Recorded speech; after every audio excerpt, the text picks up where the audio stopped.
किशन देखो, collector office से letter आया मेरा, ज्वाइनिंग लेटर। मैं कलेक्टर की पीए बन गई हूँ। अरे वाह शिखा, ये तो बहुत खुशी की बात है। आज तेरी मेहनत रंग ला गई है। पापा, आप एक काम करिए, आप गांव में जाइए और मिठाई लेकर आइए।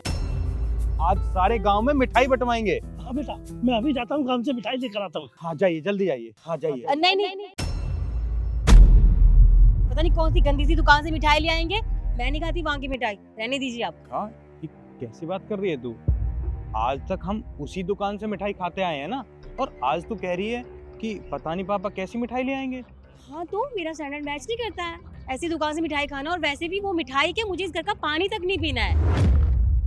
शिखा, इतने टाइम से हम इसी घर में रहते आए हैं, और तू भी इसी घर में रहती है, इसी घर में खाना खाती है, इसी घर से पानी पीती है, और आज तेरा ज्वाइनिंग लेटर आ गया है तो तू ये कह रही है तुझे इस घर का पानी भी नहीं पीना। हाँ नहीं पीना पानी, और क्या दिक्कत है? और तुम्हें इतनी परेशानी क्यों हो रही है? मैं पीए बन गई तो तुम्हें जलन हो रही है इस बात से? तू सिर्फ कलेक्टर की पीए बनी है, कलेक्टर नहीं बनी है। और इतना घमंड करना अच्छा नहीं होता। अभी तो सिर्फ तेरा ज्वाइनिंग लेटर आया है और अभी से तूने अपना रंग दिखाना शुरू कर दिया। हाँ आ गए घमंड, और क्यों ना आए भाई, मेहनत की है मैंने इसलिए पीए बनी हूँ आज। पर तुम मुझे एक बात बताओ, तुमने या तुम्हारे पूरे परिवार ने कभी सरकारी नौकरी देखी भी है? उसके आसपास भटके हो कभी? नहीं ना। और अगर मैं पीए बन गई तो घमंड क्यों नहीं आएगा? जायजा आना। और देखो कृष्ण, अगर तुम्हें पीए का हस्बैंड बन के रहना है ना, तो तुम्हें मुझे 2 करोड़ रुपए देने पड़ेंगे, तभी तुम मेरे साथ रह सकते हो, वरना छोड़ दो। शिखा, तुम्हारा दिमाग खराब है। तू अच्छे से जानती है ना मैं 2 करोड़ रुपए कहाँ से लेकर आऊंगा। अरे हम अपना घर भी बेच देंगे तब भी मेरे पास 2 करोड़ रुपए नहीं आएंगे। और हाँ शिखा, एक बात तो मुझे अच्छे से समझ में आ गई है तू क्या कहना चाहती है। शिखा, तू सिर्फ पीए बनी है और अभी तेरे अंदर इतना घमंड आ गया। शिखा, ये सिर्फ तेरे अकेले की मेहनत नहीं है, ये पूरे परिवार की मेहनत है। तू अच्छे से जानती है कि मैं भी सिविल सर्विसेज की तैयारी करना चाहता था, पर सिर्फ तेरी वजह से, तेरे कहने पर मैंने ऐसा नहीं किया, क्योंकि तू पढ़ना चाहती थी। मैं दिन भर खेत में काम करता हूँ और दूध बेचता हूँ, और पापा पूरे घर को संभालते हैं, और तू सिर्फ पढ़ाई करती थी। तब जाकर तू पीए बनी है, और इस सब में ना हम सबका बहुत बड़ा हाथ है। और आज तू पीए बनते ही हमें छोड़ने की बात कर रही है। देखा, सुना दिया, जता दिया ना कि तुमने ये सब किया। तुम एक बात बता दो, ये सब तुमने मेरे लिए नहीं, अपने लिए, अपने परिवार के लिए किया, अपनी सुख सुविधा के लिए किया था। तुम्हें अच्छे से पता है कि मैं मेहनती हूँ, मेहनत करूंगी, पीए बन जाऊंगी तो कल को तुम अपने शौक पूरे कर सकोगे। तुम मतलबी हो कृष्ण, मैं मतलबी नहीं हूँ, समझे? तुमने जो भी किया वो अपने लिए किया, मेरे लिए नहीं। और हाँ, 2 करोड़ मैं इसलिए मांग रही हूँ क्योंकि मुझे तुम्हारे साथ नहीं रहना है, मुझे डिवोर्स चाहिए तुमसे। डिवोर्स की कीमत है 2 करोड़ रुपए। दो और हटो यहाँ से। बहू, तू क्या बोल रही है बेटा? क्या ये सब इस लेटर में लिखा हुआ है? जिन्हें तू बोल रही है वो इस लेटर में लिखा हुआ है? अरे बेटा सोचो, कुछ सोचो, समझो। अरे पढ़ी लिखी है तू। हम तो चलो गांव के गवार हैं, लेकिन मेरा बेटा भी पढ़ा लिखा है, इतना पागल नहीं है। हमने मेहनत की बेटा, पढ़ता ने तो हमारी धज्जी उड़ा दी कहते। नहीं, ये गलत कह रही है बेटा तू। अरे एक छोटी बच्ची भी है, तो एक बच्ची की माँ है, उसके बारे में सोच, वो किससे माँ कहेगी? तो सब परिवार को छोड़कर जा रही है। पापा, इसे कहने का कोई भी फायदा नहीं है। इसके अंदर घमंड इतना आ चुका है कि आप इससे कुछ भी कहोगे ना तो इसे कुछ भी समझ नहीं आएगा। इसको कहना अपनी बेइज्जती करने के बराबर है। पापा, किसी ने सही कहा है कि इस दुनिया में कोई किसी का नहीं होता। किसी के लिए कितना ही करो, हर इंसान मतलब से जुड़ा होता है। आज इसका मतलब पूरा हो गया तो मुझे छोड़कर जा रही है।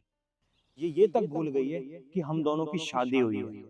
चलो अच्छी बात है, देखा आपका बेटा तो समझदार है, आप भी थोड़ी समझ रखिए। और रही बात हमारी बेटी की, तो वैसे भी तुम्हारी बेटी तुमसे ज्यादा प्यार करती है, तुम रहो उसके साथ, मुझे वैसे भी नहीं रहना, क्योंकि मैं पीए बन गई हूँ, मुझे बहुत सारे काम है। और आज के बाद तुम दोनों मेरे आसपास भटकने नहीं चाहिए, और ये बताने की जरूरत नहीं है कि मैं तुम्हारी वाइफ हूँ।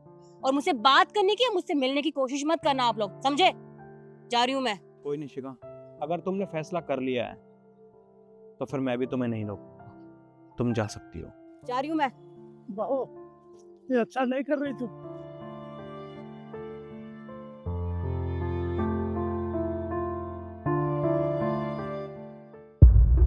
क्या हो गया यार, तुझे पता है मैं भाग के आई हूँ और तूने तो डरा ही दिया मुझे। यार ऐसे कैसे मेरी फाइल खुल सकती है, ऐसा क्यों हो गया यार?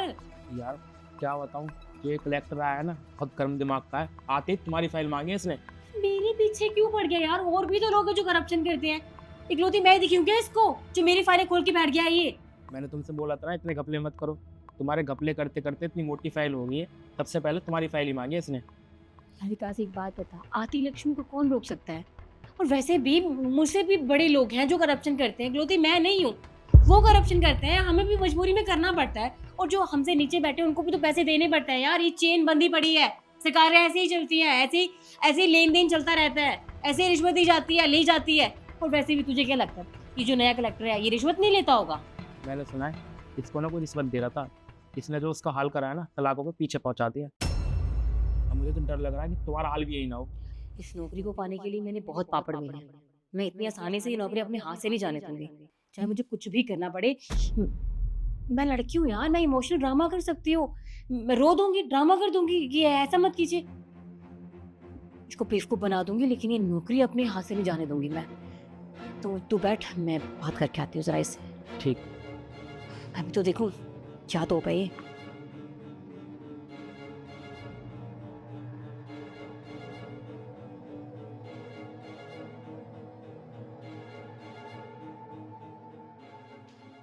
सर आपने मुझे बुलाया?